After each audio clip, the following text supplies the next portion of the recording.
early hours of one July morning, 4 men set out on a journey.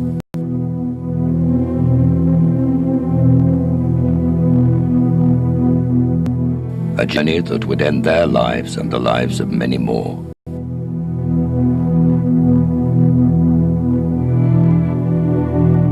How could they do this? How could 4 citizens of this country do this to their own homeland, to their own fellow citizens? What went into the building of such a degree of hatred and contempt for human life? Their journey ended in violent self-destruction. Our journey begins with the questions. Where do we go from here? What do we do to stop this happening again?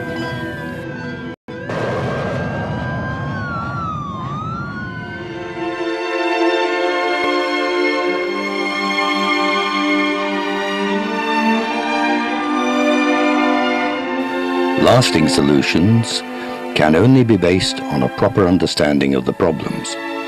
And so it is that we must try to understand even those things that cannot be excused. If we can defeat the reasons for the inexcusable can be defeated too.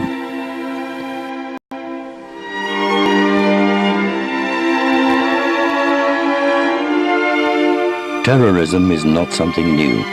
Acts of random violence in which innocents suffer are not new. Many peoples and nations have had to endure terror.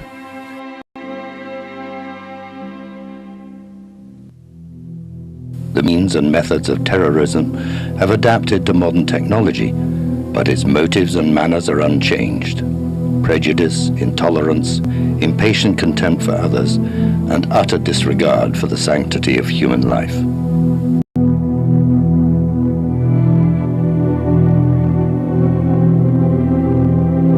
In this sense, terrorists can attempt to hijack any philosophical or political ideal, any religion or way of life, any noble cause whatever, and pervert it in order to justify the resort to random acts of violence.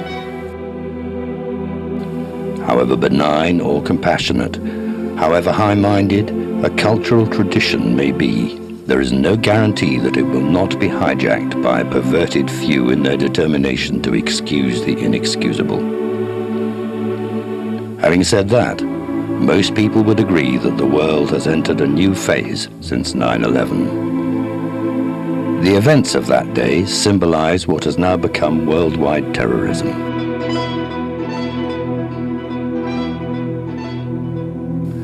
And the agents of this terrorism not only call themselves Muslim, they also claim that their faith allows such acts. Some of them even claim that their faith prescribes such acts. How incomprehensible a claim that is. For Islam is a faith whose very name means peace. A faith that commands peaceful relations with all, regardless of creed or race or nationality. A faith that tells us that life was created out of compassion.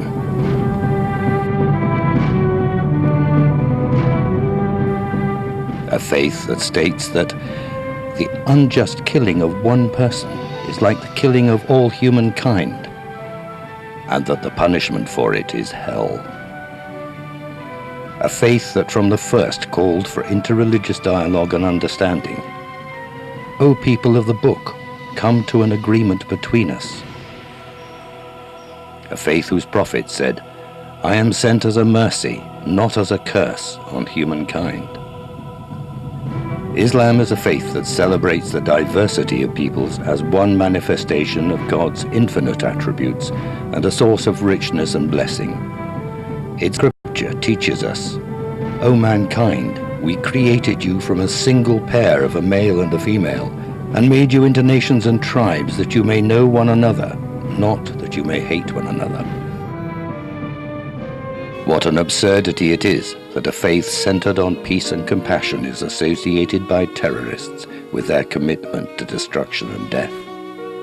But the radicalized attitudes behind terrorism are capable of hijacking any faith in order to justify the unjustifiable. terror is senseless and indiscriminate, and all are victims, including Muslims. Muslims are just as exposed to the danger of terrorist acts as are all. However, in the West, Muslims are also the primary victims of the backlash, of religious hate, crime, and public contempt. They suffer the indignity of being associated with barbaric violence, and at times are even expected to apologize for crimes with which they have no association whatever. In fact, terrorism is not rooted in any one religion or race or cultural tradition.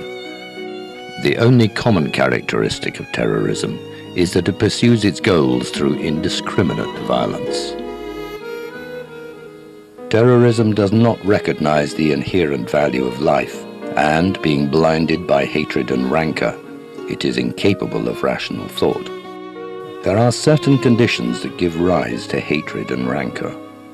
Over time, and manipulated by misguided people, these conditions can lead to radicalization and nourish terrorist attitudes and rhetoric. In case of the worldwide terrorism we now face, we can point to a number of conditions as particularly relevant.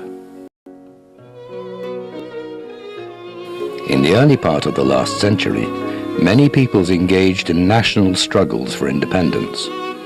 Among Muslim populations, Islam was used as a means of motivating people to take up the fight for freedom from foreign occupation.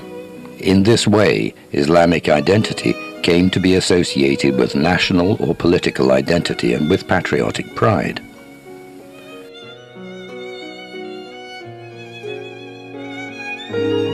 But when these peoples achieved independence as nation-states, they felt betrayed by their new rulers. The new rulers separated themselves from their people. They did not govern for the benefit of the common people or in their interest. They ignored local traditions and ways of life, just as they neglected the people's basic economic and political needs. For the disillusioned masses, Islam became a source of solace and strength, and an argument against their rulers. In this way, Islam became politicized. It became narrower and detached from its moral and spiritual responsibilities. Even now, in this 21st century, many countries and regions in the Muslim world are still ruled by dictatorial regimes. The leaders distrust and disregard their own people, concentrating their energies instead on preserving and strengthening their hold on power.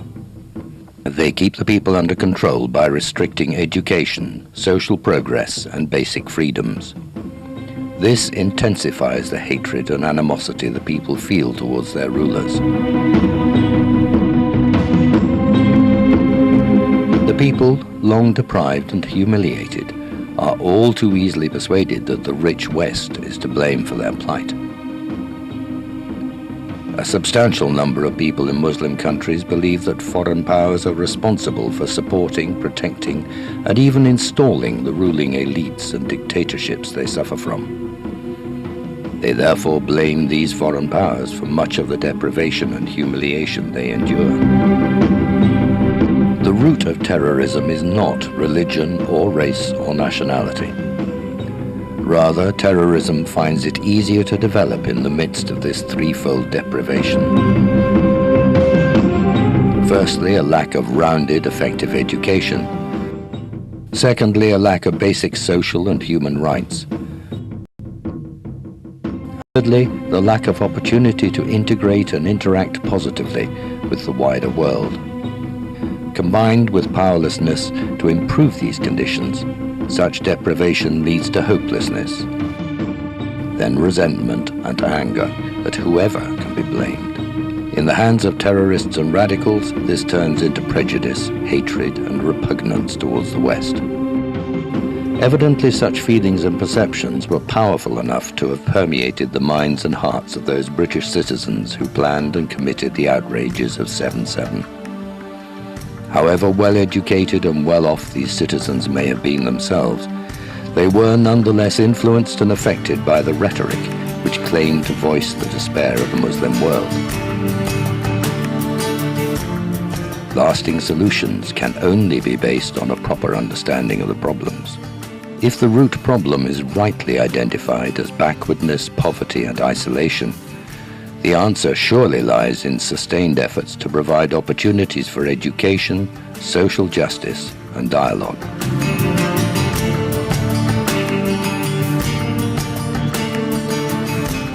Now let us turn our attention to a community of volunteers numbering millions in Turkey and abroad who are seeking to do just that.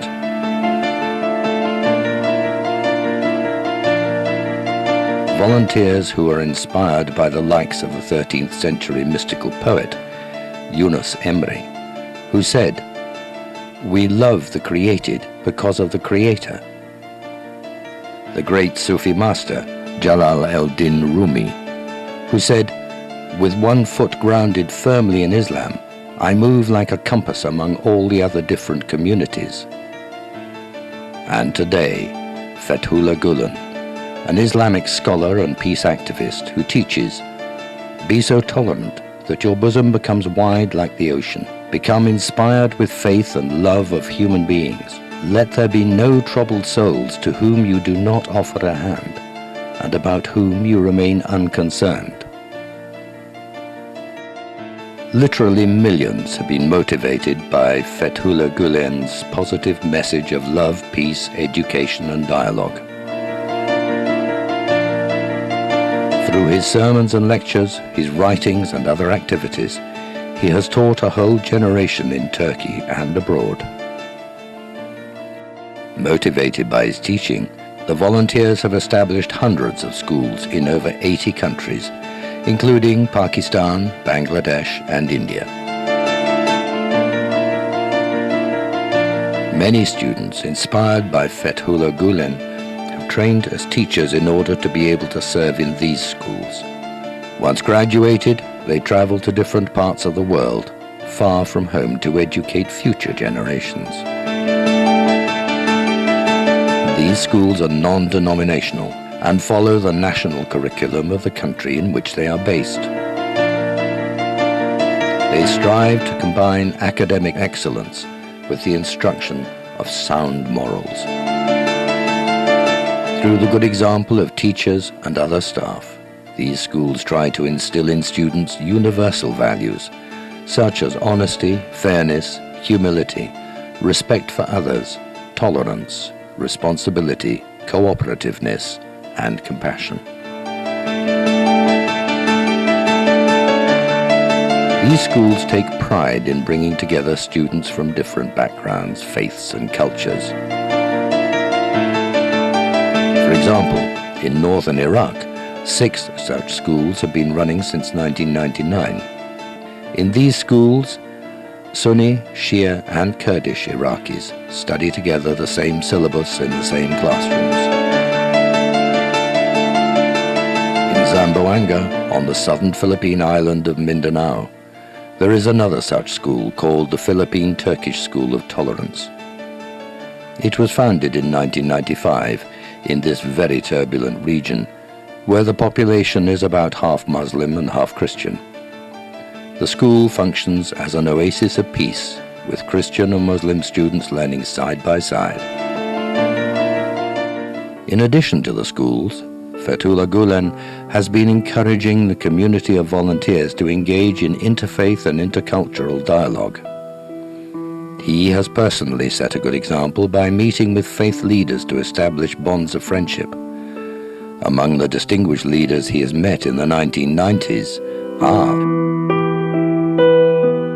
the late Pope John Paul II at the Vatican, the late John O'Connor, Archbishop of New York, Leon Levi, former president of the Jewish Anti-Defamation League, the Patriarch of the Turkish Orthodox Church, the Patriarch of the Turkish Armenian community, and the Chief Rabbi of the Turkish Jewish community.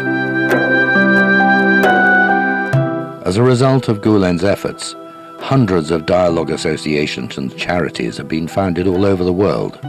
Through these charities, the volunteers come together with people of different faiths and cultural traditions. When the 9/11 attacks took place, Fethullah Gulen was one of the first Islamic scholars to step forward and unequivocally condemn such acts.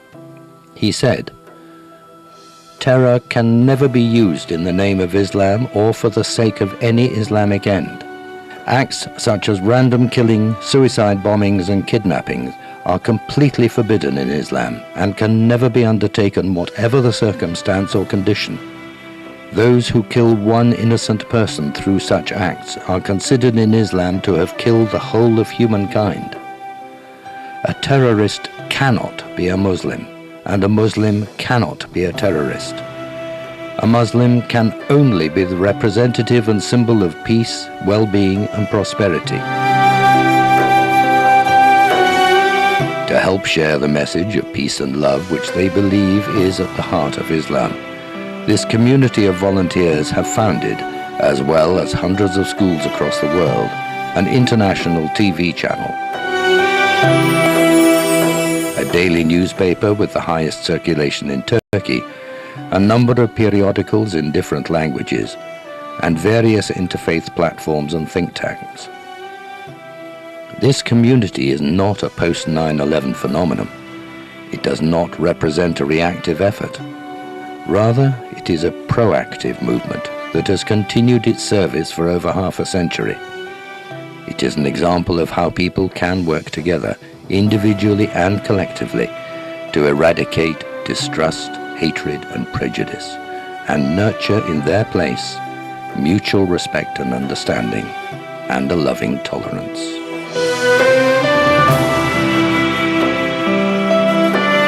In the early hours of one morning, 4 teachers set off on a journey that would change their lives forever and the lives of many more.